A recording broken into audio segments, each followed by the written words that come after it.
أعوذ بالله من الشيطان الرجيم. بسم الله الرحمن الرحيم.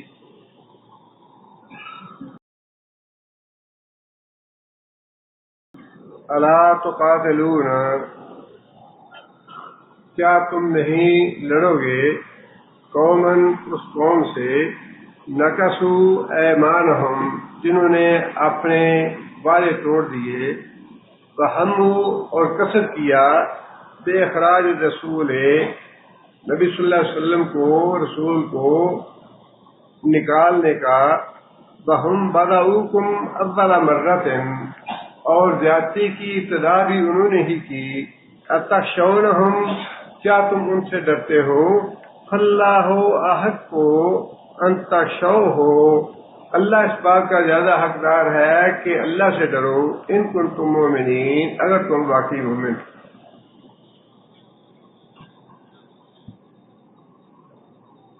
چونکہ اعلان برات کیا گیا تھا اور مکہ سے مشرکوں اور کافروں کو آئندہ کے لیے داخل ہونے سے منع کیا گیا، طواف کرنے سے منع کر دیا، ننگے ہو کے طواف کرنے سے منع کر دیا گیا، اور 4 مہینے تک یا پھر جتنے معاہدے باقی تھے، جتنی مدت معاہدوں کی باقی تھی وہ پورا کرنے کے بعد مکہ سے نکلنے کا حکم دے دیا گیا، یا اسلام قبول کرنے کا آپشن دیا گیا، یا پھر لڑائی کا آپشن تھا۔ اب اس کے نتیجے میں دونوں صورتحال پیدا ہو سکتی تھی۔ ایک صورتحال تو یہ تھی کہ امن قائم ہو جاتا، کچھ لوگ جو تھے وہ اسلام میں داخل ہو جاتے، جو جانا چاہتے تھے وہ چلے جاتے، اور کسی قسم کی خرابی پیدا نہ ہوتی۔ دوسرا امکان یہ بھی تھا کہ کافر اور مشرک سارے اکٹھے ہو کے ایک دفعہ پھر مقابلے پہ آ جائیں اور پھر لڑنے مرنے پہ تیار ہو جائیں۔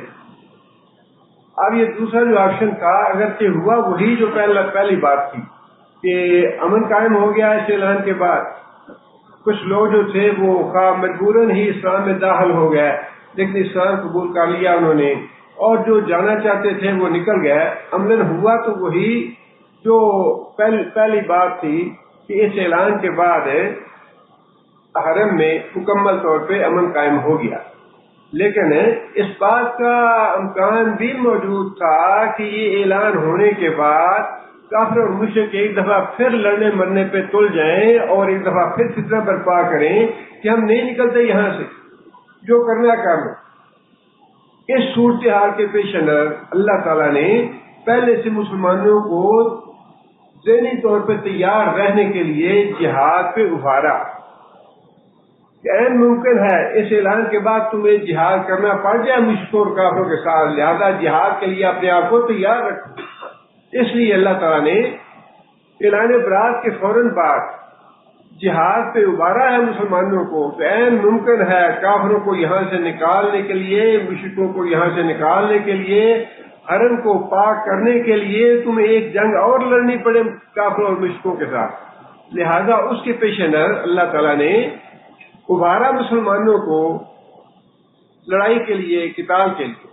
اللہ شاہ فرماتے ہیں کہ لیکن انداز جو ہے وہ بڑا مربیانہ ہے، سختی کا انداز نہیں ہے۔ الا تقاتلون، کیا تم نہیں لڑو گے، کیا تم قتال نہیں کرو گے قومن اس قوم سے نکسو ایمانہم جنہوں نے اپنا عہد توڑ دیا۔ اشارہ کس بات کی طرف ہے؟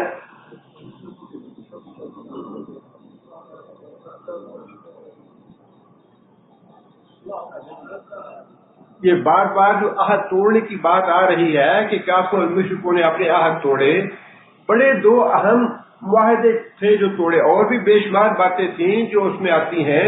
بار بار معاہدے توڑے انہوں نے، نبی صلی اللہ علیہ وسلم کے ساتھ معاہدہ امن کر کے نبی صلی اللہ علیہ وسلم کو قتل کرنے کی سازشیں کی، نبی صلی اللہ علیہ وسلم کی جان لینے کی کوشش کی، یہ سارے معاہدے توڑنے والی باتیں تھیں۔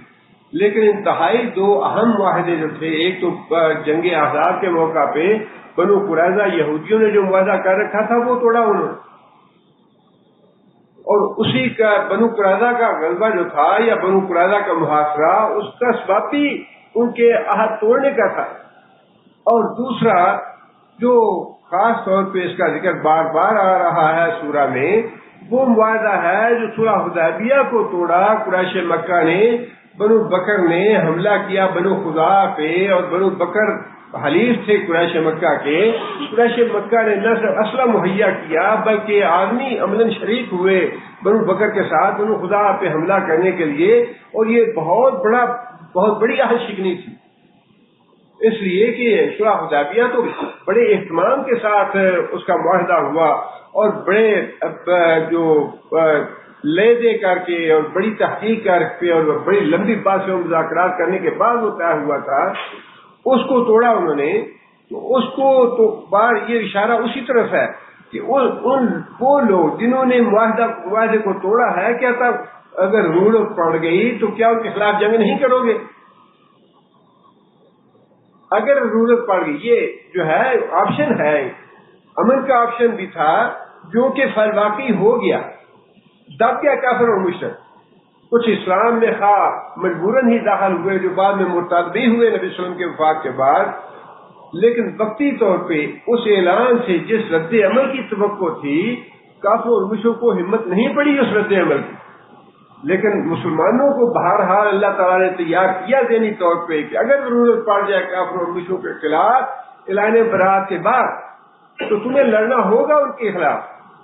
اس لیے اللہ تعالیٰ نے یہ بات ارشاد فرمائی، الا تقاتلون قوما، کیا تم ان لوگوں سے لڑائی نہیں کرو گے نکثوا ایمانہم، جن کا جرم یہ ہے کہ انہوں نے بار بار اپنے وعدے توڑے ہیں. اور دوسرا جرم کیا ہے؟ وہموا باخراج الرسول، نبی صلی اللہ علیہ وسلم کو نکالنے کا قصد کیا. مکہ سے تو نکال ہی دیا تھا، مجبور کر دیا نبی صلی اللہ علیہ وسلم کو مکہ سے نکالنے کے لیے. اور دوسرا موقع کون سا تھا جس پہ قصد کیا قریش اہل کتاب نے نبی صلی اللہ علیہ وسلم کو مدینے سے نکالنے کا؟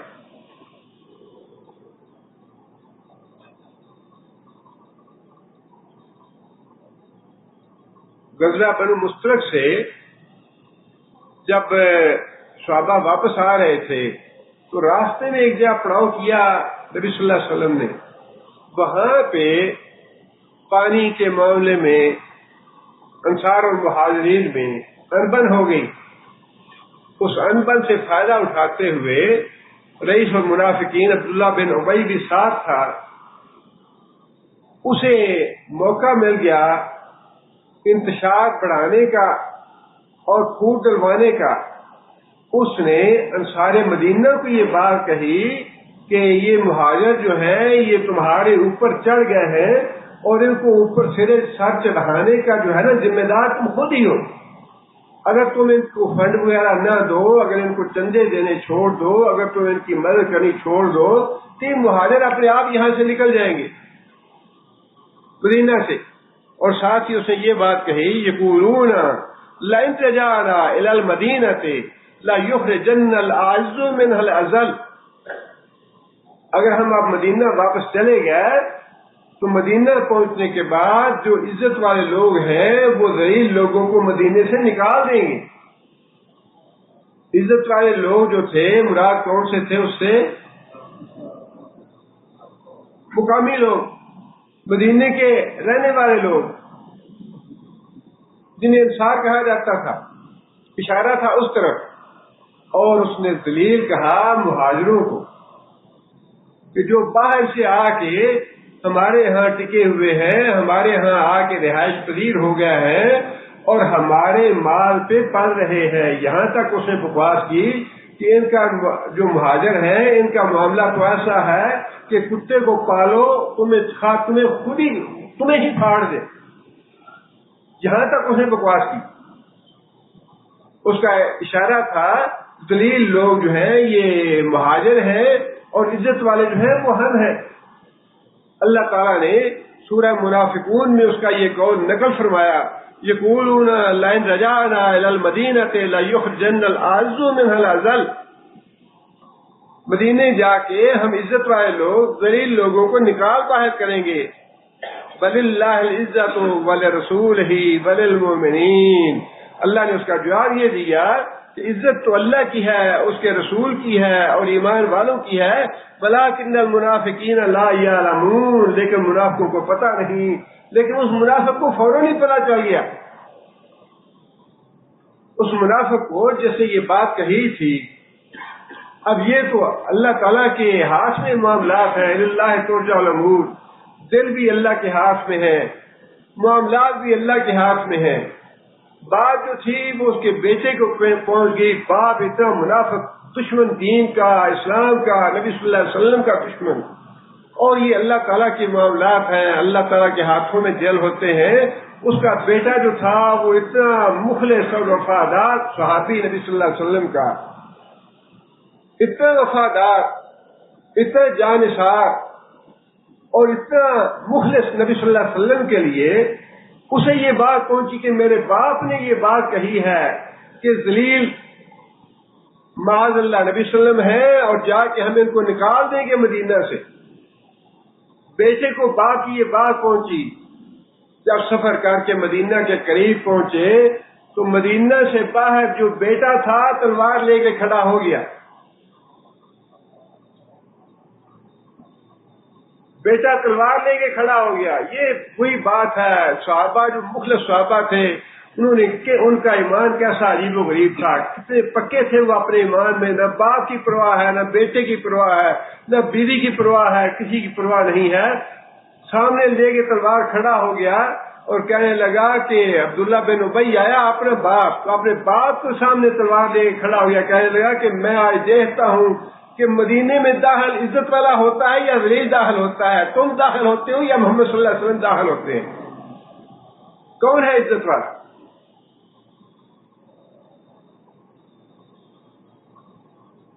اسے بڑا کلک ہوا کہ میرا بیٹا جو ہے وہ میرے راستے میں تلوار لے کے کھڑا ہو گیا ہے اور میری بات کا محاسبہ خود میرا بیٹا کر رہا ہے۔ نبی صلی اللہ علیہ وسلم کو بات پہنچی اور نبی صلی اللہ علیہ وسلم نے اس کے بیٹے کو حکم دیا کہ اس کو مدینے میں جانے کی اجازت دے دو۔ تب بیٹے نے راستہ چھوڑا باپ کا، اور پھر یہ بات ایسے نہیں تھی دکھاوے کی کہ تلوار لے کھڑا ہو گیا ہوگا، ڈر جائے گا، تھوڑا دھمکا دوں تو معاملہ ٹل جائے گا، معاملہ ٹالنے والی بات نہیں تھی۔ اس کی بار بار کی بدتمیزیوں اور گستاخیوں کی وجہ سے حضرت عمر نے کہا یا رسول اللہ مجھے اجازت دیں کہ میں اس کی گردن اڑا دوں، یہ منافق ہے۔ بات عام ہو گئی، صحابہ کرام میں پھیل گئی بات کہ حضرت عمر نے قتل کرنے کی اجازت مانگی ہے۔ پھر عبداللہ بن ابی کا اپنا بیٹا عبداللہ جو تھا نبی صلی اللہ علیہ وسلم کی خدمت میں حاضر ہوا، کہنے لگا یا رسول اللہ مجھے پتا چلا ہے کہ آپ میرے باپ کو قتل کروانا چاہتے ہیں،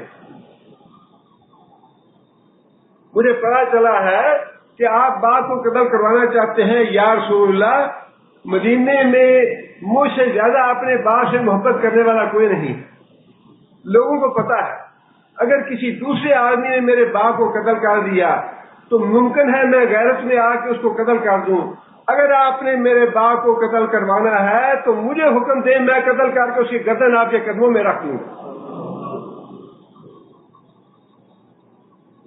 یہ مال دکھلانے کی بات نہیں تھی یا معاملہ ٹالنے کی بات نہیں تھی کہ مدینے تم داخل نہیں ہو سکتے، بلکہ اس نے دل سے یہ بات کہی تھی کہ اگر آج اللہ کا رسول حکم دے گا تو میں اس کی گردن اڑا دوں گا، اس کو داخل نہیں ہونے دوں گا۔ اور اس کو واقعی پتہ چل گیا کہ عزت والا کون ہے، جو اللہ نے بات ارشاد فرمائی تھی وَلِلَّهِ الْعِزَّةُ وَلِرَسُولِهِ وَلِلْمُؤْمِنِينَ، عزت تو صرف اللہ کی ہے، اللہ کے رسول کی ہے، اور اللہ کے رسول کے بعد اہل ایمان کی عزت ہے اللہ کے نزدیک۔ کافر اور مشرک اور منافق کل انعام بل ہم اضل، اللہ نے کہا کہ میرے نزدیک ایک جانوروں سے بدتر ہے، جانور ہیں بلکہ جانوروں سے بھی بدتر ہے۔ اللہ کے نزدیک عزت جو ہے وہ صرف اللہ کے لیے ہے، اللہ کے رسول کے لیے ہے، اور اس آدمی کے لیے جس نے کلمہ پڑھ لیا لا الہ الا اللہ محمد رسول اللہ، اس آدمی کی عزت ہے۔ کافر ذلیل ہے، کافر حقیر ہے، کافر جانوروں سے بدتر ہے اللہ کے نزدیک، اور ہمیں بھی ایسا ہی سمجھنا چاہیے۔ عزت صرف اللہ کی، اللہ کے رسول کی، صحابہ کرام کی، اور اس کے بعد ہر اس آدمی کی جس نے کلمہ پڑھ کے اسلام قبول کر لیا اس کی عزت ہے۔ جس نے کلمہ نہیں پڑھا وہ ذلیل ہے، وہ رسوا ہے، وہ حقیر ہے، جانوروں سے بدتر ہے وہ۔ اس لیے اللہ تعالیٰ نے یہ دو باتیں ارشاد فرمائیں کہ کیا تم ان لوگوں سے نہیں لڑو گے، کیا تم ان لوگوں سے قتال نہیں کرو گے جنہوں نے بار بار وعدے توڑے اور پھر نبی صلی اللہ علیہ وسلم کو نکالنے کا قصد کیا۔ تو ہم براؤکم اول مرۃ، اور زیادتی کی ابتدا بھی انہی کی طرف سے ہوئی، زیادتی کی ابتدا بھی انہی کی طرف سے ہوئی۔ مسلمانوں پہ اسلام جو ہے یہ تو دین ہی امن کا ہے، اور یہ بات سچی بات ہے کہ اگر اسلام دنیا میں نہ آیا ہوتا، آج جو دنیا میں امن قائم ہے مسلمانوں کی وجہ سے قائم ہے۔ آج دنیا میں جتنا کچھ بھی امن قائم ہے یہ مسلمانوں کی وجہ سے ہے۔ اگر مسلمان نہ ہوتے، اگر اسلام نہ ہوتا تو بھیڑیوں کی طرح زندگی بسر کر رہے ہوتے یہ کافر اور مشرک۔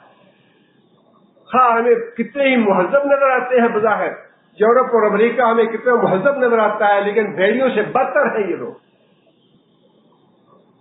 زہریلے سانپوں سے زیادہ موذی ہیں یہ لوگ۔ یہ جو جنگل کے درندے ہیں ان درندوں سے زیادہ خطرناک ہیں یہ لوگ۔ آج بھی جو کچھ امن ہے دنیا میں صرف مسلمانوں کی وجہ سے اور اسلام کی وجہ سے۔ مکہ میں بھی ظلم کی ابتدا ہوئی تو کس کی طرف سے ہوئی؟ مکہ میں ظلم کی ابتدا ہوئی تو کافروں کی طرف سے ہوئی۔ کافروں نے ظلم کر کے نکالا مسلمانوں کو۔ بدر کی جنگ ہوئی تو مسلمانوں نے اپنے دفاع کیا ہے۔ جارحانہ جنگ جو تھی، اس قدر جارحانہ جنگ، اس قدر جارحانہ جنگ کہ سارے بیشتر جو کافر تھے وہ جنگ پہ آمادہ نہیں تھے۔ ایک محض ابو جہل تھا جو اکڑا ہوا تھا کہ نہیں جنگ کر کے جانا ہے، جنگ کریں گے اور پھر وہاں پہ 3 دن رہیں گے، کنجریاں نچوائیں گے، شرابیں پیئیں گے اور پورے عربوں کو دکھائیں گے کہ ہم نے فتح حاصل کی۔ اس کا تکبر اور غرور تھا جس نے یہ جنگ بدر برپا کی۔ لیکن اللہ تعالیٰ کی مصلحت و حکمت تھی، اللہ نے حق کو حق کرنا تھا، باطل کو باطل کرنا تھا، اس لیے اللہ نے فرمایا کہ میں نے یہ جنگ کروائی ہے۔ لیکن ابو جہل جو تھا وہ اڑا ہوا تھا، ضد کی اس نے کہ نہیں ہم نے ضرور یہ جنگ کرنی ہے۔ فرمایا کہ ظلم کی ابتدا تمہاری طرف سے ہوئی، پھر بھی جنگ بدر کی ابتدا بھی انہوں نے کی، مکہ میں مسلمانوں پہ ظلم کی ابتدا بھی انہوں نے کی، اور پھر جو صلح حدیبیہ میں توڑنے کا جو ظلم تھا وہ بھی انہی کی طرف سے ابتدا ہوئی۔ معاہدہ انہوں نے ہی توڑا، انہوں نے مجبور کیا مسلمانوں کو مکہ پہ چڑھائی کریں۔ اس میں حکمت تھی اللہ تعالیٰ کی، اور اس میں بڑائی تھی مسلمانوں کے لیے ہی کہ مکہ فتح ہو گیا۔ لیکن فرمایا کہ ہر دفعہ ظلم کی ابتدا جو ہے وہ کافروں کی طرف سے ہوتی ہے۔ آگے فرمایا کہ اتخشونہم، کیا تم کافروں سے ڈرتے ہو؟ فاللہ احق ان تخشوہ، اللہ اس بات کا زیادہ حقدار ہے کہ اللہ سے ڈرو۔ ساق و سباق کے حوالے سے ارشاد کا مطلب تو یہ ہے کہ کافروں کی کثرت تعداد اور کافروں کی طاقت اور قوت اور کافروں کی اصل صحت میں خوف نہیں کھانا چاہیے، اس لیے کہ یہ جو جنگیں ہیں جتنی بھی ہو رہی ہیں، جتنی بھی ہونے والی جنگیں ہیں، جتنی جنگیں ہو چکی ہیں، ان ساری جنگوں میں اللہ یہ دکھانا چاہتے ہیں کہ میں کن کے ساتھ ہوں، میری رفاقت کن کو حاصل ہے۔ ابو جہل نے یہی دعا مانگی تھی نا کہ یا اللہ ہم میں سے اس گروہ کو غلبہ عطا کر جو حق پہ ہے، یہی دعا مانگی تھی اس نے۔ اللہ نے فرمایا کہ ہم نے حق کو حق کر کے دکھا دیا، باطل کو باطل کر کے دکھا دیا، اور جنگ بدر میں اللہ تعالیٰ نے یہ واضح فرما دیا کہ میں کن لوگوں کے ساتھ ہوں۔ اس لیے اللہ تعالیٰ نے ساق و سباق کے حوالے سے تو مسلمانوں کو حکم یہ دیا ہے کہ جب تمہارا مقابلہ ہو کافروں کے ساتھ، ان کافروں کی کثرت تعداد ان کی اسلحے سے، ان کی ٹیکنالوجی سے تمہیں خوف کھانے کی ضرورت نہیں ہے. تم اپنی تیاری کر لو جتنی تمہاری استطاعت ہے، اور باقی کسر میں خود پوری کر دوں گا جس طرح جنگ بدر میں پیدا کی. اور یہ بات وہاں کہنے کی نہیں، بڑی مرتبہ یہ بات آزمائی ہوئی ہے کہ مسلمانوں کی کسر اللہ نے پوری کی ہے. بڑی دفعہ یہ آزمائی ہوئی ہے. فرمایا کہ ان سے ڈرنے کی ضرورت نہیں ہے. اور ابھی تک اللہ تعالیٰ کے فضل سے اور اللہ کی مدد سے اور اللہ کی نصرت جو ہے مسلمانوں کے ساتھ ہے. ابھی تک نامراد ہیں، ابھی تک معروم ہیں اپنے عزم میں، اپنے ارادوں میں، ابھی تک وہ ناکام ہیں اور انشاءاللہ ناکام ہی رہیں گے. انشاءاللہ ناکام رہیں گے، قیامت تک ناکام رہیں گے.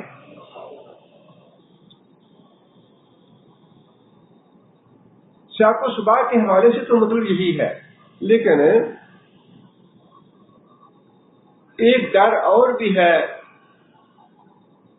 ایک تو ڈر ہوتا ہے جو اسباب کی وجہ سے ہوتا ہے، اسباب سامنے موجود ہوں تو خوف کھانا ایک طبی بات ہے، قدرتی بات ہے. موسیٰ علیہ السلام نے بھی جب وہ جادوگروں کے سانپ بنے ہوئے دیکھے تو اللہ فرماتے ہیں کہ دل میں ڈر گیا موسیٰ بھی. یہ ڈر جو ہے یہ ڈر طبی ہے، اس سے انسان کے ایمان پہ کوئی اثر نہیں ہے، یا یہ کوئی عیب کی بات نہیں ہے. سانپ ہے، انسان اس کو دیکھ کے ڈر گیا. ڈاکو ہے، اس کو دیکھ کے ڈر گیا. شیر ہے، اس کو دیکھ کے ڈر گیا. یہ ڈر جو ہے یہ ایک طبی چیز ہے، اس میں کوئی عیب کی بات نہیں ہے. البتہ ایک ڈر اور ہے جو ہے ماورائے اسباب ڈر، وہ ہے شرک.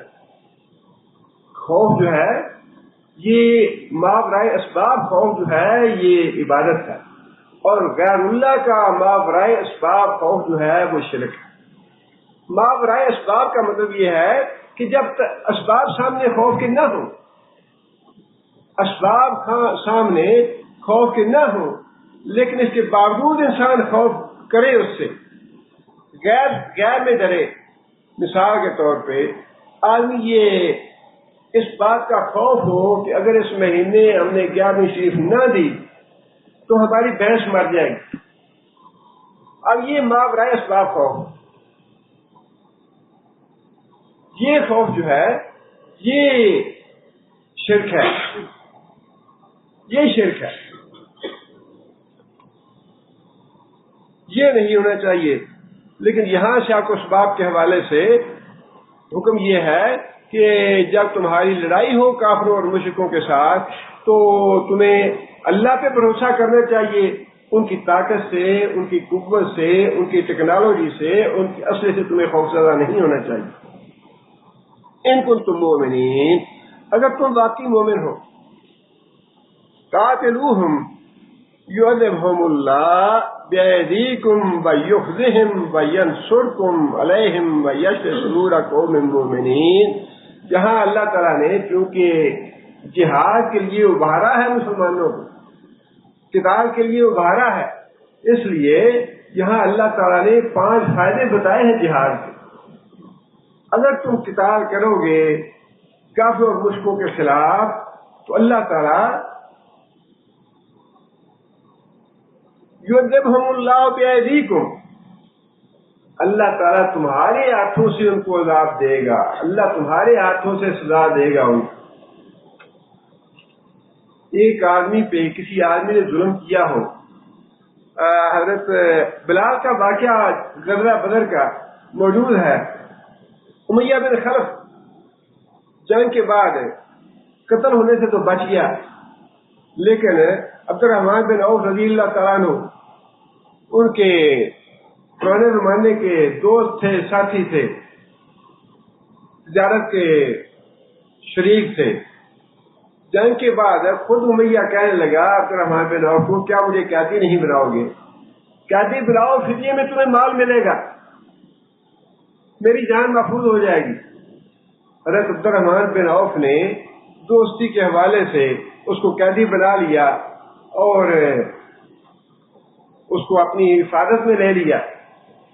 حضرت بلال رضی اللہ تعالیٰ عنہ کی نظر پڑ گئی کہ امیہ بن خلف جو ہے یہ ان کے ہاتھ میں ہے، ان کے پاس قیدی بنا ہوا ہے. حضرت بلال کو پرانا زمانہ یاد آ گیا. جب ظلم ہوتا ہے نا تو ظالم جو ہے اس کو دیکھ کے کلیجہ جلتا ہے مظلوم کا کہ یہ ہے وہ آدمی جیسے مجھ پر ظلم کیا ہوا ہے. جیسے ہی نظر پڑی امیہ بن خلف پہ تو حضرت بلال کہنے لگے کہ کفر کا سردار اور تمہاری تلواروں سے بچ گیا ہے. کہیں کہنے لگے کہ یا تو کفر کا سردار زندہ رہے گا یا میں زندہ رہوں گا. عبد الرحمن بن عوف کہنے لگے میرا قیدی میرا قیدی. اب بلال کہنے لگے نہیں کوئی قیدی نہیں. عبد الرحمن بن عوف نے اسے کہا کہ نیچے گر جاؤ. اس کے اوپر پڑ گیا عبد الرحمن بن عوف اس کو بچانے کے لیے.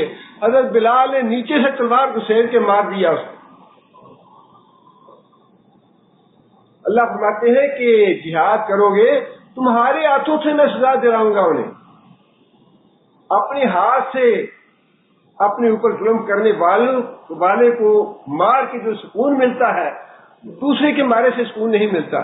اللہ کہتے ہیں کہ مار تو میں خود بھی سکتا ہوں, سزا میں خود بھی دے سکتا ہوں, انہیں شکست میں خود بھی دے سکتا ہوں, لیکن تمہارے ہاتھوں میں دلوانا چاہتا ہوں. اس میں تمہاری عزت ہے. اور آگے فرمایا تمہارے دلوں کو سکون ملے گا اس سے. تمہارے دلوں کی جلن ٹھنڈی ہوگی, تمہارے کلیجے ٹھنڈے ہوں گے ان کو مار. اس لیے کہ تمہارے مقابل آنے والے وہی ہیں جنہوں نے تم پہ ظلم کیے ہوئے ہیں اور بلا وجہ ظلم کیے ہوئے ہیں. فرمایا قاتلوہم, مسلمانوں لڑائی کرو ان کے ساتھ. یعذبہم اللہ بایدیکم, اس کے نتیجے میں اللہ تمہارے ہاتھوں میں ان کو سزا دے گا.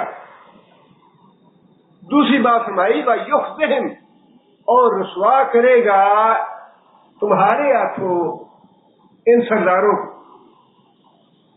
جتنے بڑے بڑے سردار تھے ذلیل و رسوا ہو کے مر گئے جنگ بدر میں, یا پھر انہی لوگوں کے ہاتھوں قید ہوئے جن پہ ظلم کرتے تھے, جن کو ملازم بنا رکھا تھا, جن کو اپنے نیچے لگا رکھا تھا, انہی کے ہاتھوں سے ذلیل اور رسوا ہو کے قید ہوئے.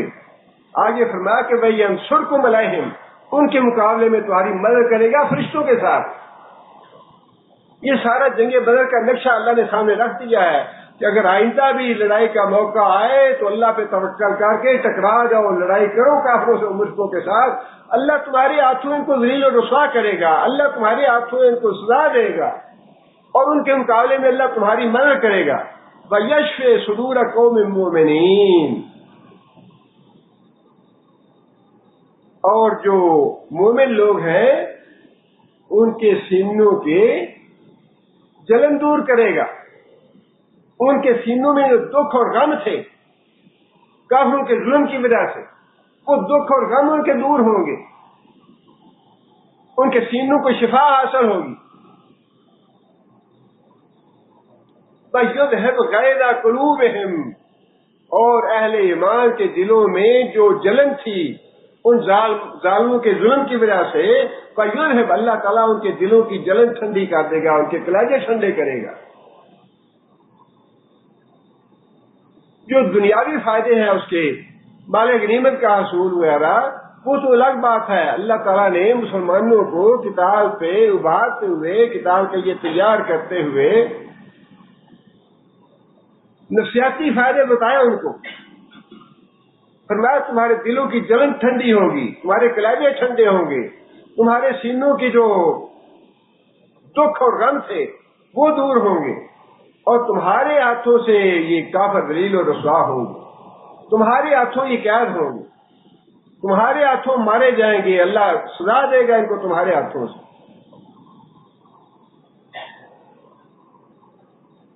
آگے فرمایا کہ وَيَتُوبُ اللَّهُ عَلَىٰ مَن يَشَاءُ, وَيَتُوبُ اللَّهُ, اور اللہ نظر کرم فرما دے گا عَلَىٰ مَن يَشَاءُ, ان کافروں میں سے جس جس سے چاہے گا. اب یہ اللہ کا فضل ہے, اللہ کی رحمت ہے. اللہ بہتر جانتے ہیں کہ اللہ تعالیٰ کے کاموں کی حکمتیں کیا ہے, لیکن اللہ واقعی چنتا ہے جس کو اللہ تعالیٰ اپنے قریب لانا چاہتے ہیں, جس کو اپنا قرب پہنچنا چاہتے ہیں, جس کی اللہ مغفرت کرنا چاہتے ہیں.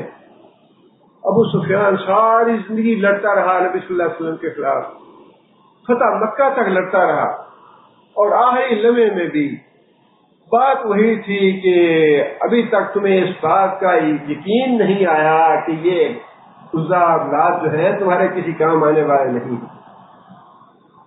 آخری لمحے تک جو ہے وہ اس بات پہ اٹکا رہا، لیکن اللہ تعالیٰ کو منظور تھا کہ اتنی دشمنی کر کے مسلمانوں کا نقصان کرنے کے باوجود اللہ تعالیٰ نے نظر کرم فرما دی اور اللہ تعالیٰ نے توفیق دی۔ اکرمہ آخری وقت تک، غزوہ مکہ تک لڑتے رہے مکہ کی گلیوں میں مسلمانوں کے خلاف، لیکن وہی بات ہے کہ اللہ بہتر جانتا ہے، ابو جہل فرعون اس امت کا نبی صلی اللہ علیہ وسلم نے خود فرمایا سب سے بڑا دشمن اسلام کا نبی صلی اللہ علیہ وسلم کا، اور اس کا بیٹا بھی ساری زندگی اسی دشمنی میں اس نے گزار دی، اسلام کی دشمنی کرتا رہا، لیکن اس کے باوجود اللہ ہی خود بہتر جانتے ہیں کہ کون سی بات تھی کہ اللہ تعالیٰ نے اس پہ بھی نظر کرم فرما دی، بیوی آئی، آگ ایمان بھی لے آئی، اور پھر کہنے لگی یا رسول اللہ میرا شوہر جو ہے بھاگ گیا ہے، اس کے لیے امان دے دیں، تاکہ اس کو یقین آ جائے کہ آپ نے پناہ دے دی ہے اس کو۔ فرمایا یہ میری چادر لے جاؤ امان کے طور پہ، ثبوت کے طور پہ چادر دے دی اپنی۔ آ کے پوچھنے لگا نبی صلی اللہ علیہ وسلم سے کہ اے محمد صلی اللہ علیہ وسلم ابھی بھی محمد ہی رسول نہیں، ابھی بھی محمد ہی ہیں، اے محمد مجھے پتا چلا ہے کہ مجھے پناہ دے دیا۔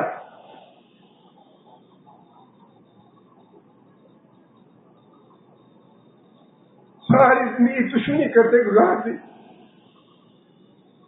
آخر دم تک لڑتا رہا نبی صلی اللہ علیہ وسلم کے خلاف۔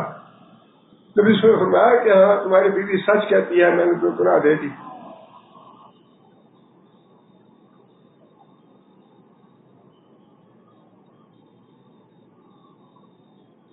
باشی نبی صلی اللہ علیہ وسلم کے چچا کو جس طرح قتل کیا، صحابہ کہتے ہیں کہ ہم نے نبی صلی اللہ علیہ وسلم کو اس طرح آنسو بہاتے کبھی نہیں دیکھا جس طرح ہم نے نبی صلی اللہ علیہ وسلم کو اپنے چچا کی وفات پہ یا شہادت پہ یا ان کی لاش کا جو مسئلہ کیا ہوا تھا اس پہ جتنا غم اور صدمہ ہوا، جس طرح نبی صلی اللہ علیہ وسلم روئے، ہم نے کبھی ایسے نبی صلی اللہ علیہ وسلم کو روتے نہیں دیکھا۔ اور جب مکہ فتح ہو گیا تو باشی بھی بھاگ گیا اس ڈر سے کہ میں نے جو کچھ کیا ہوا ہے میری تو کوئی پناہ والی بات ہی نہیں ہے، میری تو بچے کی کوئی صورت ہی نہیں ہے، طائف بھاگ گئے۔ کسی نے بتایا کہ بھاگتے کیوں ہو، جو آدمی کلمہ پڑھ لے اللہ کا رسول اس کو پناہ دے دیتا ہے، جو آدمی کلمہ پڑھ لے اللہ کا رسول اس کو پناہ دے دیتا ہے۔ سوچتے رہے، سوچ سوچ کے یہی فیصلہ کیا کہ میں مدینہ جاتا ہوں۔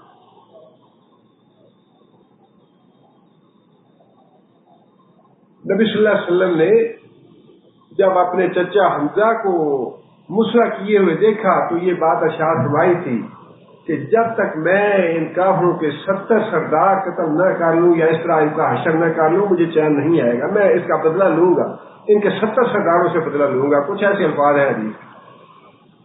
اتنا صدمہ ہوا نبی صلی اللہ علیہ وسلم۔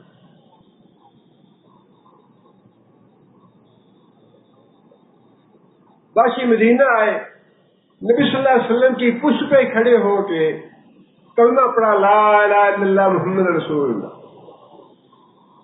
نبی صلی اللہ علیہ وسلم کے سامنے نہیں ہوئے،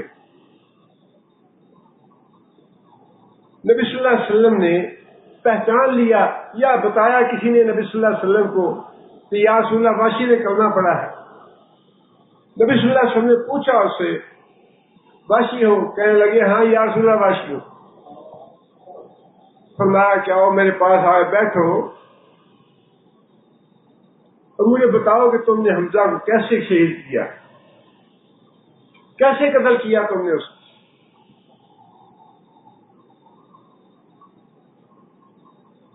جی نہیں چاہتا تھا کہ یہ آدمی آئے اور اسلام قبول کرے، نبی صلی اللہ علیہ وسلم کا جی نہیں چاہتا تھا، لیکن اللہ تعالیٰ نے واحد نازل فرمائی اس بات کے لیے کہ باشی آ رہا ہے، اس کا اسلام قبول کرنا ہے۔ اب یہ تو اللہ کی اپنی حکمت بہتر سمجھتے ہیں، اللہ کی کیا مصلحت ہے، کیا حکمت ہے۔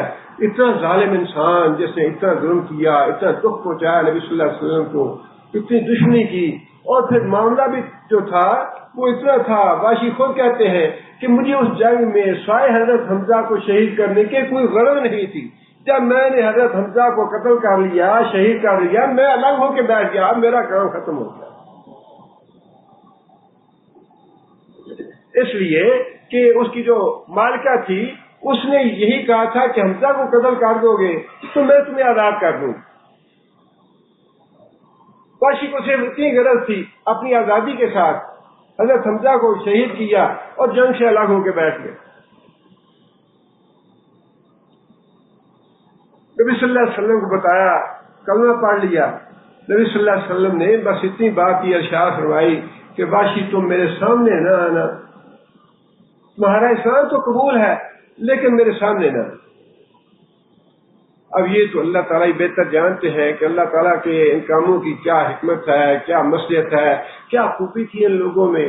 وہی بات ہے جو اللہ کے رسول نے فرمائی، بعض اوقات انسان ساری زندگی گناہ کرتا رہتا ہے، عین موت سے پہلے اللہ تعالیٰ کی اس سے ایسا کام لے لیتے ہیں کہ وہ جہنم کے راستے سے جنت کے راستے پہ چلا جاتا ہے۔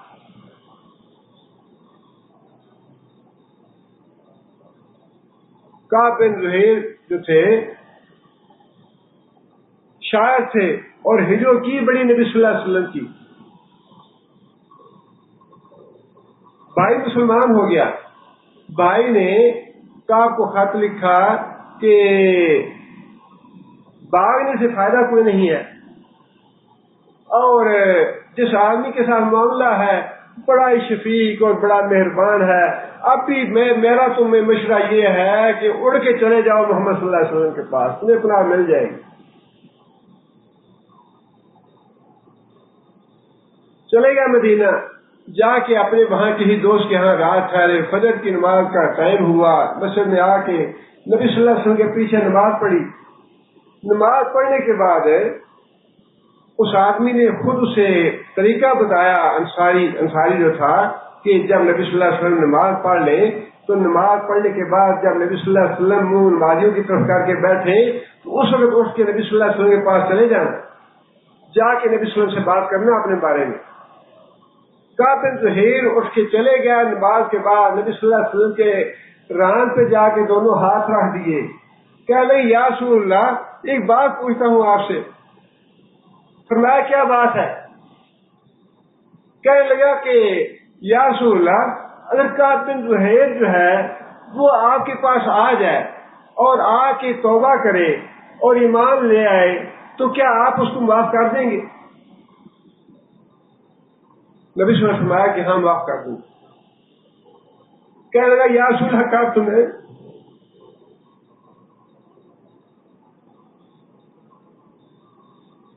یا رسول اللہ کعب تو میں ہی ہوں۔ ایک تو آدمی اٹھے پکڑنے کے لیے کہ اسے تو بڑی گستاخی کی ہے نبی صلی اللہ علیہ وسلم کی، اس کو مارنا چاہیے، اس کو قتل کرنا چاہیے، اس سے پہلے کہ نبی صلی اللہ علیہ وسلم اس کو بچا لیں یا اس کا کلمہ قبول کر لیں۔ نبی صلی اللہ علیہ وسلم آیا کہ نہیں، میں اسے وعدہ کر چکا ہوں، اس نے مجھ سے پناہ مانگی تھی، امان مانگی تھی، اس نے اس سے توبہ استغفار کے قبول ہونے کی بات کی تھی مجھ سے، میں اسے وعدہ کر چکا ہوں، لہذا اس کو ہاتھ نہ لگا۔ یہ ہے وہ بات جو اللہ تعالیٰ نے فرمائی کہ کافروں کے خلاف جہاد کرو گے، تمہارے کلیجے کو ٹھنڈا کروں گا، تمہارے ہاتھوں سزا دلواؤں گا، تمہارے ہاتھوں ان کو ذلیل و رسوا کروں گا، اور ان کافروں میں سے جس کے بارے میں میں چاہوں گا وَيَتُوبُ اللَّهُ عَلَىٰ مَن يَشَاءُ، جس کو چاہوں گا اس پہ نظر کرم کر کے اس کو اسلام کی دولت سے نواز دوں گا، اس کو دائرہ اسلام میں داخل کر دوں گا۔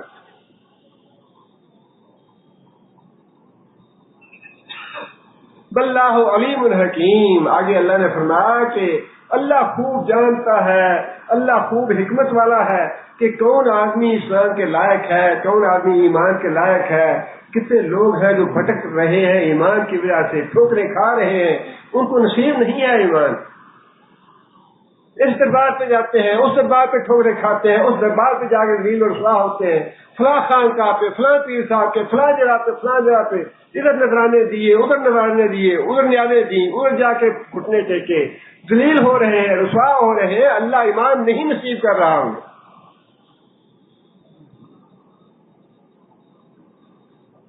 لیکن وہ لوگ جنہوں نے مخالفت کی، جنگیں کی، اللہ کے رسول کے خلاف لڑے، ان میں سے بھی اللہ تعالیٰ نے جس جس کو چاہا اس کو چن لیا، جس جس پہ چاہی اللہ نے نظر کرم فرما دی۔ یہ ایمان جو ہے یہ بڑی نصیب کی بات ہے۔ وہی کرما جو تھے ایسے، اور پھر یہ ہے کہ جن کو اللہ نے ایمان نصیب کیا بعد میں ان کا ایمان جو ہے بڑے درجے کا تھا، ایسے نہیں تھا وہ ایمان میں ناقص رہے، ناقص نہیں رہے۔ جب ایمان لے آئے تو بڑے پکے مومن ہو گیا۔ اتنی محبت ہوگی حضرت اکرمہ کو قرآن مجید سے، اتنی محبت ہوگی قرآن مجید سے، قرآن مجید پڑھتے رہتے، ہر وقت قرآن مجید پڑھتے رہتے، اور قرآن مجید کو سینے سے لگا لیتے، کہتے ہیں میرے اللہ کی کتاب، میرے اللہ کی کتاب۔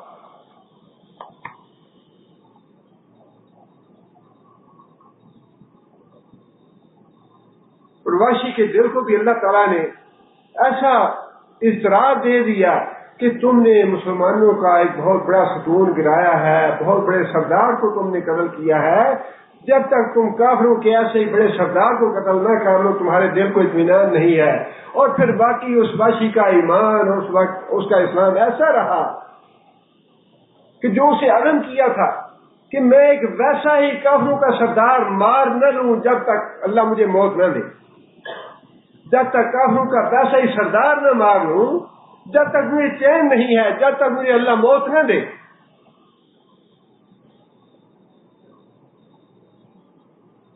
حضرت ام عمارہ رضی اللہ تعالیٰ کے بیٹے کو جس طرح شہید کیا ظالم انسان نے، مسالمہ کذاب نے، حضرت حبیب بن زید ام عمارہ کے بیٹے تھے، نبی صلی اللہ علیہ وسلم کا خط لے کے اس کے پاس گیا، مسالمہ کذاب کے پاس خط پڑھا اس نے۔ خط پڑھنے کے بعد حضرت حبیب بن زید سے پوچھنے لگا کہ کیا تم یہ مانتے ہو کہ محمد اللہ کے رسول ہیں؟ کہہ رہے کہ ہاں مانتا ہوں، لا الہ الا اللہ محمد رسول اللہ۔ پھر مسالمہ کہنے لگا کہ کیا یہ مانتے ہو کہ میں اللہ کا رسول ہوں؟ حضرت حبیب بن زید کہنے لگے مجھے تمہاری آواز نہیں سنائی دی، میں تمہاری بات نہیں سن رہا۔ مسالمہ نے جلاد کو حکم دیا کہ اس کا ایک ہاتھ کاٹ دو۔ مسالمہ نے ہاتھ کاٹ دیا اس کا۔ پھر پوچھا کہ مجھے نبی مانتے ہو نہیں مانتے؟ حضرت زید کہنے لگے کہ میں تمہاری بات نہیں سن رہا۔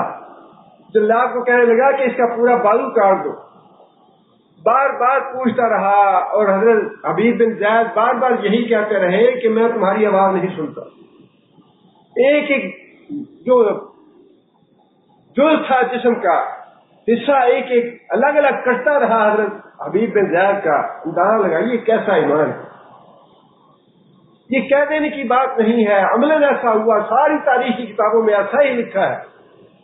کوئی ہے مائیکل آج جس کا ایمان ایسا ہو تو اس کا بازو کٹ جائے پھر بھی ڈٹا رہے کہ نہیں میں اس کو تمہیں اللہ کا رسول نہیں مانتا، اس کا سارا بازو کٹ جائے، پھر دوسرا بازو کٹ جائے، پھر اس کی ٹانگیں کاٹ دی جائے، پھر اس کے جسم کو سارے کو چھیل دیا جائے، چھلنی کر دیا جائے، اور وہ رسالت محمدی کی گواہی دیتا دیتا شہید ہو جائے۔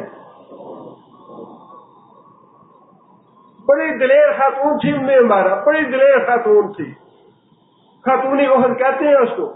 نبی صلی اللہ علیہ وسلم نے فرمایا کہ میں احد میں جس طرح بھی نظر ڈالتا مجھے ام عمارہ نظر آتی، میرا دفاع کرتے ہوئے۔ پہلے پانی پلا رہی تھی، لیکن جب دیکھا کہ نبی صلی اللہ علیہ وسلم کے اوپر کافر ٹوٹ پڑے ہیں، پانی کی مشک ایک طرف رکھی، تلوار لی، نبی صلی اللہ علیہ وسلم کے سامنے ڈٹ کے کھڑی ہو گئی۔ بڑی دلیر خاتون، خاتون احد کہا جاتا ہے۔ جب لوگوں نے بتایا کہ تیرے بیٹے کو مسالمہ کردار نے اس طرح شہید کر دیا ہے، ہمارا کہنے لگی میں نے تو اپنے بیٹے کو پالا ہی اسی دن کے لیے تھا، میں نے اپنے بیٹے کو پالا ہی اسی دن کے لیے تھا کہ اللہ کے رسول کی عزت پہ قربان ہو جائے، اللہ کے رسول کی رسالت پہ قربان ہو جائے، میں اللہ سے ثواب کی امید رکھتی ہوں۔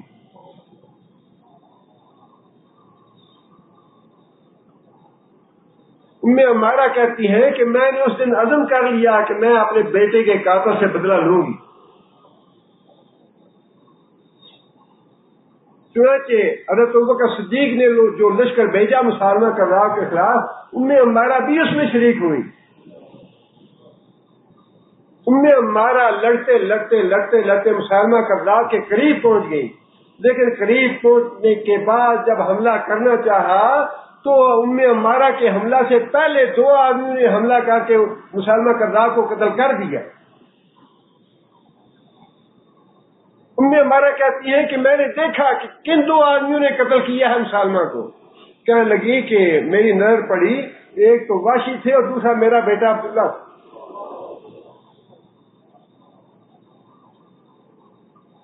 میرے بیٹے نے اپنے بھائی کا بدلہ لے لیا اور واشی نے حضرت حمزہ کا جو قرض تھا وہ چکا دیا۔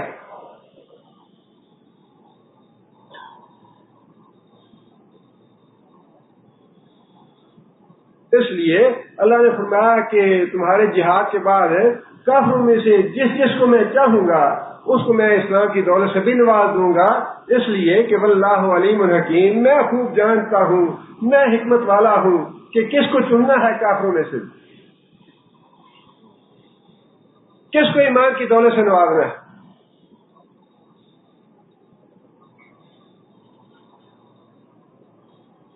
آگے پھر اللہ تعالیٰ نے چونکہ قتال پہ اور جہاد پہ ابھارا ہے ان آیتوں میں، اس لیے آگے اللہ تعالیٰ نے یہ بات ارشاد فرمائی، ام حسبتم ان تترکوا ولما یعلم اللہ الذین جاہدوا منکم،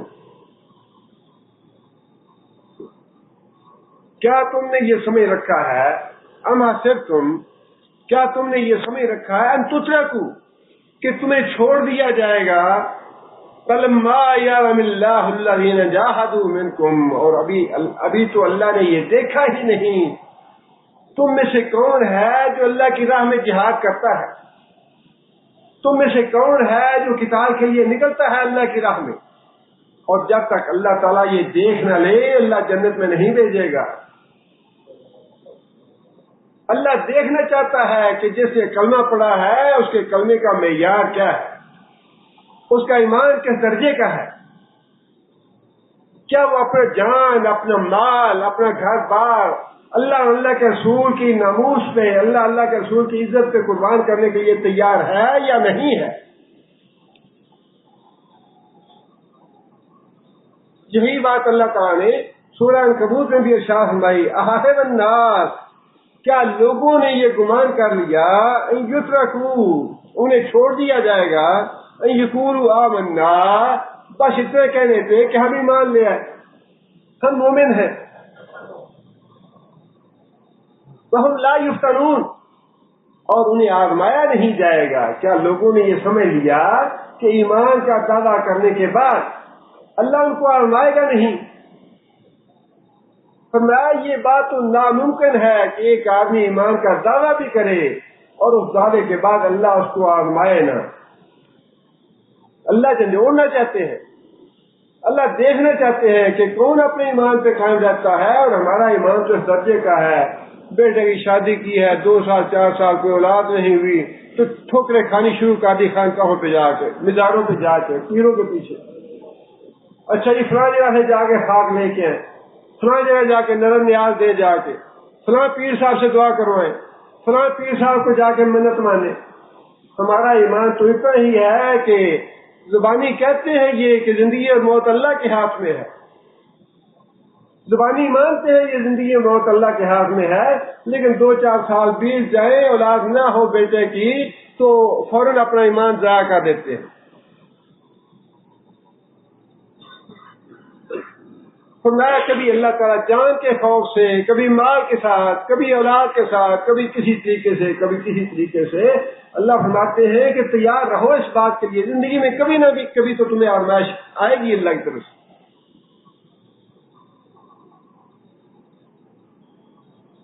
وَلَقَدْ فَتَنَّا الَّذِينَ مِن قَبْلِهِمْ، اللہ فرماتے ہیں کہ تم سے پہلے جو لوگ ایمان لائے ان کو بھی ہم نے آزمایا، یہ آزمائش کی نرالی نہیں ہے تمہارے لیے۔ فَلَيَعْلَمَنَّ اللَّهُ الَّذِينَ صَدَقُوا وَلَيَعْلَمَنَّ الْكَاذِبِينَ، اللہ جاننا چاہتا ہے کہ ایمان لانے میں سچا کون ہے، جھوٹا کون ہے۔ اللہ تعالیٰ ویسے تو جانتے ہی ہے، ایسی بات نہیں کہ اللہ تعالیٰ جانتے نہیں، اللہ تو علیم ہے، اللہ خبیر ہے، اللہ سینوں کے بھید تک جانتے ہیں، لیکن اللہ تعالیٰ ہمیں بھی دکھانا چاہتے ہیں کہ باقی تم جھوٹے ہو یا سچے۔ اللہ جس کو جنت میں بھیجیں گے اس کو باقاعدہ ثبوت کے ساتھ وہ آدمی واقعی محسوس کرے گا کہ ہاں واقعی اللہ کی رحمت تو تھی ہی، لیکن دنیا میں کچھ کر کے لے کے گئے، کچھ پلے بھی تھا ان کے، اور جن کو جہنم میں بھیجنا ہے ان کو بھی خود دل میں اعتراف ہوگا، فَاعْتَرَفُوا بِذَنبِهِمْ، یہ نہیں کہیں گے یا اللہ ہمیں تو موقع نہیں دیا آپ نے، آپ موقع دیتے تو ہمارا ایمان دیکھتے کیسا ایمان ہے، نہیں فرمایا کہ میں دنیا میں نکھیر کر دوں گا کہ کون جنتی ہے کون جہنمی ہے۔ فَاعْتَرَفُوا بِذَنبِهِمْ، خود اعتراف کریں گے کہ ہاں یا اللہ باقی ہم ظالم تھے، باقی ہم نے گناہ کیے تھے، لَوْ كُنَّا نَسْمَعُ وَنَعْقِلُ مَا كُنَّا فِي أَصْحَابِ السَّعِيرِ، اگر ہم عقل سے کام لیتے اور لوگوں کی باتیں سن لیتے، مولویوں کی باتیں سن لیتے، علماء کی باتیں سن لیتے، مَا كُنَّا فِي أَصْحَابِ السَّعِيرِ، تو آج ہم جہنم میں نہ جاتے۔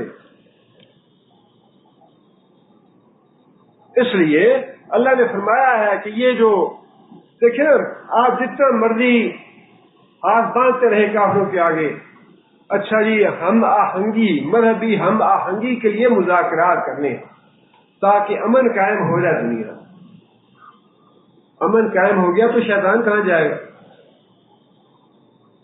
امن قائم ہو گیا تو جس نے یہ کہا ہوا ہے کہ یا اللہ قیامت تک میں گمراہ کروں گا تو اسے باغی بناؤں گا، لوگوں کو تیرے نافرمان پیدا کروں گا، تیرے ناشکرے پیدا کروں گا، کافر اور مشرک جو ہیں ان کے ساتھ میری رفاقت ہوگی۔ اگر دنیا میں امن قائم ہو جائے مذہبی ہم آہنگی سے، مذاکرات سے، تو نبی صلی اللہ علیہ وسلم کے زمانے میں ہی امن ہو جاتا۔ نبی صلی اللہ علیہ وسلم سے بہتر مذاکرات کرنے والا کوئی پیدا ہو سکتا ہے؟ مذاکرات کی ٹیمیں جا رہی ہیں، فلاں جگہ مذاکرات ہو رہے ہیں، فلاں جگہ مذاکرات ہو رہے ہیں، ہماری مذہبی ہم آہنگی ہے، مذہبی ہم آہنگی تو ہو نہیں سکتی، کس کے ساتھ کرو گے؟ یہودیوں کے ساتھ مذہبی ہم آہنگی ہو سکتی ہے؟ جو بدترین دشمن ہیں مسلمانوں، جو جنگیں بھڑکانے والے ہیں، کیا عیسائیوں کے ساتھ ہم آہنگی ہو سکتی ہے مذہب کی؟ کس بات پہ مذاکرے کرو گے؟ کیا ان کو تصریح سے پھیر لو گے؟ ان کے عقائد سے ان کو پھیر لو گے کہ عیسیٰ علیہ السلام اللہ کے بیٹے ہیں، تین میں سے ایک ہے، ایک میں سے تین ہے، اس عقیدے سے ان کو پھیر لو گے؟ کیا جو آتش پرست ہیں، مجوسی ہیں، ان کے ساتھ مذاکرات کر کے امن قائم کر سکتے ہو؟ کن کے ساتھ امن قائم کرو گے؟ یا جو صحابہ کے گستاخ ہیں، صحابہ کو معاذ اللہ گالیاں دینے والے ہیں، یا معاذ اللہ صحابہ کو مرتد سمجھتے ہیں، مذہبی ہمدردی کس چیز کا نام ہے؟ مذاکرات کس بات کی؟ یہ تو ممکن نہیں ہے کہ اسلام اور کفر کی یہ کشمکش اور لڑائی ختم ہو جائے قیامت سے پہلے۔ کفر اور اسلام کی یہ کشمکش اور لڑائی جو ہے یہ ختم ہونی ممکن نہیں ہے۔ اس کا راستہ ایک ہی ہے کہ مسلمان اپنی قوت بنائیں، اپنی طاقت بنائیں، غلبہ حاصل کرنے کے لیے جد و جہد کریں اور کوشش کریں، اور کوئی دوسرا راستہ نہیں ہے۔ اس لیے اللہ تعالیٰ نے یہ بات پہلے دن سے واضح فرما دی کہ یہ ممکن نہیں ہے کہ ہم تمہیں آزمائیں نہ، یہ جنگیں تمہیں لڑنی پڑیں گی۔ اگر باقی تم مومن ہو تو تمہیں ثابت کرنی دکھانی پڑے گی کافروں کے مقابلے میں۔ مکے کی زندگی میں جب بے پناہ ظلم کیا جا رہا تھا مسلمانوں پہ، نہ جان محفوظ تھی، نہ گھر بار محفوظ تھا، حضرت خباب بن ارت نے نبی صلی اللہ علیہ وسلم سے یہ درخواست کی کہ یا رسول اللہ، ظلم کی تو حد ہی ہو گئی، بہت ظلم کر رہے ہیں کافر ہمارے اوپر، آپ اللہ سے دعا کیوں نہیں کرتے کہ اللہ تعالیٰ ہماری مدد فرمائے۔ حضرت خباب نے کوئی غلط بات کہی، بات تو بڑی، ایک آدمی ہے جس، اور حضرت خباب وہ ہیں جنہیں کوئلوں پہ لٹایا جاتا تھا۔ حضرت عمر فاروق رضی اللہ تعالیٰ عنہ نے حضرت خباب سے کہا کہ خباب ہے اس زمانے کی باتیں تو بتاؤ جس زمانے میں تم ایمان لائے تھے۔ حضرت خباب رضی اللہ تعالیٰ عنہ نے حضرت عمر سے کہا، عمر باتیں بتانے کی کیا ضرورت ہے؟ اپنی کمر سے اپنی قمیض اٹھائی کہنے لگے، عمر یہ دیکھ لو، یہ ہے باتیں ایمان لانے والی، باتیں بتانے کی ضرورت کیا ہے؟ یہ میری کمر دیکھ لو، کوئلوں سے جلی ہوئی کمر۔ اس آدمی نے درخواست کی رسول اللہ صلی اللہ علیہ وسلم سے کہ یا رسول اللہ، حد ہوگی ظلم کی، اللہ سے دعا فرمائے اللہ ہماری مدد فرمائے۔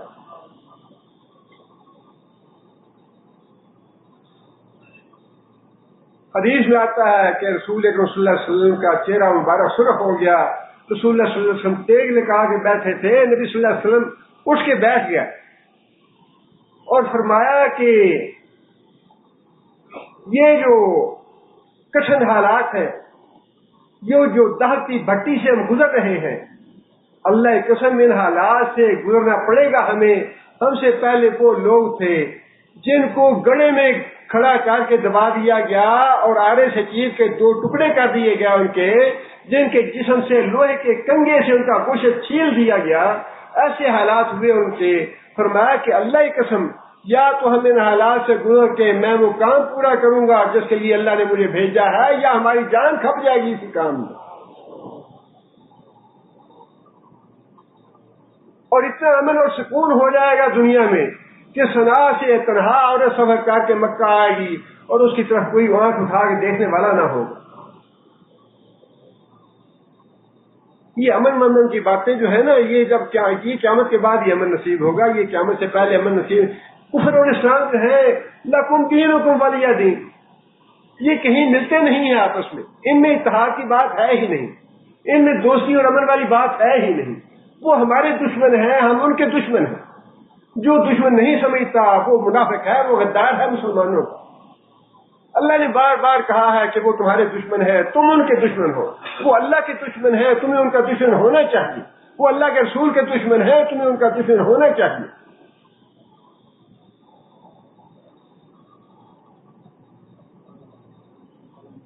فرمایا کہ اللہ یہ دیکھنا چاہتا ہے کہ تم میں سے کون اللہ کی راہ میں قتال کرتا ہے، کون اللہ کی راہ میں جہاد کرتا ہے۔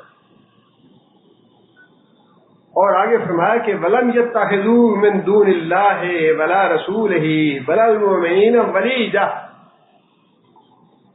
اور اللہ یہ بھی دیکھنا چاہتا ہے کہ تم میں سے کون ہے جو سوائے اللہ کے، سوائے اللہ کے رسول کے اور سوائے مومنوں کے کسی دوسرے کو اپنا رازدار نہیں بناتا۔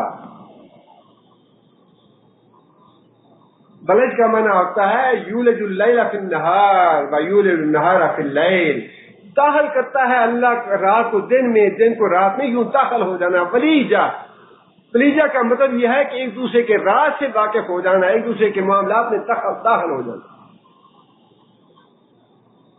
فرمایا یہ بڑا کڑا امتحان ہے مسلمان کا۔ مسلمانوں سے اللہ تعالیٰ نے یہ جو ہدایتیں دی ہیں، جب تک ان ہدایتوں پہ قائم رہیں گے، جب تک محفوظ رہیں گے۔ اللہ کا شکر ہے کہ پاکستان نے ولیجہ نہیں بنایا امریکہ کو، اگر بنایا ہوتا تو آج جوہری ہتھیار جتنے ہیں سب ختم ہو چکے ہو۔ کسی کافر کو، کسی مشرک کو اللہ کے فضل و کرم سے یہ پتہ نہیں ہے کہ جوہری ہتھیار کہاں پہ ہے۔ اگر کسی کو رازدار بنایا ہوتا، اگر کسی کو بتانا بنایا ہوتا تو آج تک انہوں نے نہ چھوڑا ہوتا پاکستان کو۔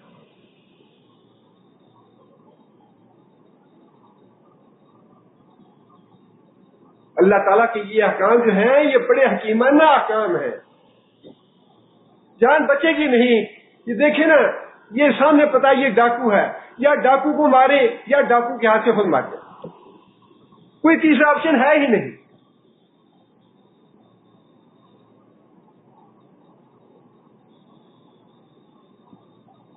اللہ خبیر بما تعملون، اللہ فرماتے ہیں کہ اللہ تعالیٰ خبردار ہے جو کچھ تم عمل کرتے ہو۔ اگلی آیتوں میں ایک خالص الگ موضوع ہے، یہاں تک اللہ تعالیٰ نے مسلمانوں کو جہاد پہ ابھارا ہے، اور آگے مسئلہ وہی ہے کہ جو اعلان برات تھا کہ آج کے بعد مشرک جو ہیں یہ اس کے متولی نہیں رہیں گے، داخل بھی نہیں ہوں گے اور اس متولی بھی نہیں ہوں گے۔ اس کی تولیت کا حق جو ہے وہ سوائے مسلمانوں کے، سوائے اہل ایمان کے حرمین شریفین کی تولیت کا حق کسی کو حاصل نہیں ہے۔ اور اس کی وضاحت آگے اللہ تعالیٰ نے اگلی آیت میں ارشاد فرمائی ہے، سبحان ربک رب العزۃ عما یصفون وسلام علی المرسلین والحمد للہ رب العالمین۔ رمضان کا الحمدللہ صرف ایک ہفتہ باقی رہ گیا ہے، بلکہ ممکن ہے اس سے بھی کم ہو۔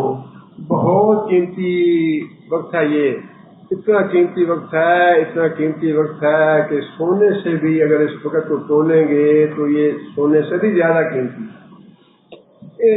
ان اوقات کو ضائع نہ کریں۔ قرآن سے محبت جو ہے یہ انسان کا زندگی کا مشن ہونا چاہیے۔ قرآن سے محبت جو ہے یہ انسان کے لیے دنیا میں بھی اور آخرت برزخ میں بھی، قرآن جو ہے یہ نجات ہے انسان کے لیے۔ جتنا زیادہ سے زیادہ قرآن تلاوت کر سکیں، قرآن کا ترجمہ پڑھ سکیں، قرآن کی تفسیر سیکھ سکیں، اپنے بچوں کو سکھا سکیں، زیادہ سے زیادہ وقت جو ہے قبر میں بھی انسان جائے گا تو سوال جواب ہوں گے، اور سوال جواب کرنے والے یہ پوچھیں گے کہ تم نے یہ جواب دیا کہ اللہ میرا رب ہے، محمد میرے رسول ہیں صلی اللہ علیہ وسلم، اور اسلام میرا دین ہے، یہ تمہیں کیسے پتا چلا؟ اس وقت مومن قبر میں یہ جواب دے گا، قرأت کتاب اللہ۔ جو آدمی کامیاب ہو جائے گا نا قبر کے سوال جواب میں، اس سے فرشتے پوچھیں گے کہ تمہیں ان سوالوں کا جواب کیسے معلوم ہوا؟ اس کے جواب میں مومن آدمی یہ کہے گا، قرأت کتاب اللہ، کہ میں نے اللہ کی کتاب پڑھی، اس سے مجھے پتا چلا میرا اللہ کون ہے، میرا نبی کون ہے، میرا دین کون سا ہے۔ اور قیامت کے دن بھی شفاعت کرنے والا یہی قرآن مجید۔ اور پھر لیلۃ القدر جو ہے بڑی اہم رات ہے، بڑی قیمتی رات ہے، 1000 مہینے سے بہتر، 1000 مہینے سے۔ اور یہ تقریباً علماء نے انداز لگایا کہ 82-83 سال کی مدت بنتی ہے، 82-83 سال کی ریاضت سے، عبادت سے، صدقہ خیرات کرنے سے، اس ایک رات میں جو بھی نیکی کی جائے گی، جو بھی نوافل پڑھے جائیں گے، اللہ کی اطاعت اور اللہ کی فرما برداری کا کام کیا جائے گا، اللہ کو راضی کرنے کے لیے کیا جائے گا، 82-83 سال کی ریاضت سے وہ زیادہ قیمتی اور زیادہ اثر ہوگا۔ لیکن اس بات کی نیکیوں کی بات کریں تو وہ ہمیں آسانی سے سمجھ نہیں آتی۔ نیکی کیا ہے، اجر کیا ہے، ثواب کیا ہے، بس ٹھیک ہے سن لیا، اچھا ٹھیک ہے، افضل ہے، ٹھیک ہے۔ دنیا کے معاملے میں ہماری عقل بڑی تیز ہے، دنیا کے معاملے میں باتیں بڑی سمجھ میں آتی ہیں۔ پاکستان میں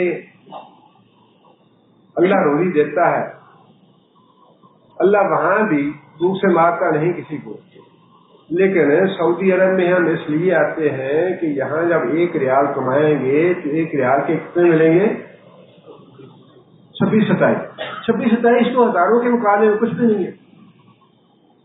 26-27 جو ہے ہزاروں کے مقابلے میں، اور یہ جو 82-83 سال بنتا ہے نا، یہ تقریباً حساب لگایا جائے 25-26 ہزار دفعہ زیادہ بنتا ہے۔ یہ تو صرف 26 زیادہ ہے نا، وہ 26,000 مرتبہ زیادہ گنے بنتا ہے۔ لیکن 26 مرتبہ کی زیادہ کمائی حاصل کرنے کے لیے ہم اپنے سارے اثاثے بیچ کے، زمین بیچ کے، پلاٹ بیچ کے، گھر بیچ کے، اچھا جی ویزا لینا ہے سعودی عرب کا، وہاں جا کے کمائی کرنی ہے، وہاں 1000 ریال کمائیں گے تو اس کے 26,000 روپے مل جائے گے۔ اس کی بڑی سمجھ آتی ہے ہمیں، اس کے لیے ہم سب کچھ قربان کر دیتے، بیوی کو بھی چھوڑ دیا، بچوں کو بھی چھوڑ دیا، گھر بھی چھوڑ دیا، رشتہ داروں کو چھوڑ دیا، اپنا گھر بیچ دیا، اپنا پلاٹ بیچ دیا، سب کچھ صرف اس لیے 26 گنا زیادہ ہے، صرف 26 گنا۔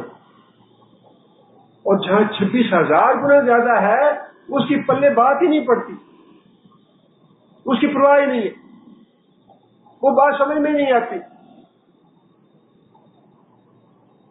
لیکن بات تو وہی ہے کہ ہے یہ ایمان کی بات، جن کو ایمان کا فلواقی سچا ایمان تھا، پکا ایمان تھا، اپنی کھلی آنکھوں سے وہ جنت بھی دیکھتے تھے، جہنم بھی دیکھتے تھے، سب کچھ اپنی آنکھوں سے دیکھتے تھے۔ لیکن یہ ہمارے کمزور ایمان کی علامت ہے۔ لیکن جتنا بھی زیادہ قرآن پڑھیں گے آپ کے ایمان پکا ہوگا، ایمان میں اضافہ ہوگا، اللہ سے محبت پیدا ہوگی، رسول صلی اللہ علیہ وسلم سے محبت پیدا ہوگی۔ بڑا قیمتی وقت ہے، نوافل زیادہ سے زیادہ ادا کریں، قرآن مجید زیادہ سے زیادہ پڑھیں، قرآن مجید کا ترجمہ، قرآن مجید کی تفسیر زیادہ سے زیادہ پڑھیں۔ اور پھر آخری اشتے کا ایک بہت ہی اچھا افضل اور اعلیٰ عمل جو ہے اعتکاف کا ہے۔ اعتکاف مصروف تو 10 دن کا ہے، لیکن اگر 10 دن سے کم کا وقت ہو کسی کے پاس، جتنا بھی وقت ملے، 1 دن کا وقت ملے 1 دن کے لیے اعتکاف کر لیں، 2 دن کا وقت ملے 2 کا کر لیں، 3 کا وقت ملے 3 کا کر لیں، چند گھنٹے کا وقت ملے تو چند گھنٹے کے اعتکاف کی نیت سے مسجد میں داخل ہو جائیں، انشاءاللہ اللہ کے ہاں ثواب کی کمی نہیں۔ لیکن یہ جو اشرا ہے نبی صلی اللہ علیہ وسلم خود بھی کمر کس لیتے اور اپنے جو گھر والے تھے ان کو بھی تاکید فرماتے، زیادہ محنت کرو، زیادہ مشقت کرو، زیادہ تھکاؤ اپنے آپ کو ان دنوں۔ اس لیے خود بھی اس کی طرف توجہ دینی چاہیے اور اس پہ عمل کرنا چاہیے، اور اپنے گھر والوں کو بھی اس پہ ابھارنا چاہیے، گھر والوں کو بھی اس کے لیے تیار کرنا چاہیے۔ اللہ تعالیٰ ہمیں اس پہ رمضان کا صحیح حق ادا کرنے کی توفیق عطا فرمائے۔ اور پھر یہ ذہن میں یہ بات بھی رکھنی چاہیے، اللہ ہی جانتا ہے کہ اگلا رمضان کس کو نصیب، کسی کو پتہ نہیں۔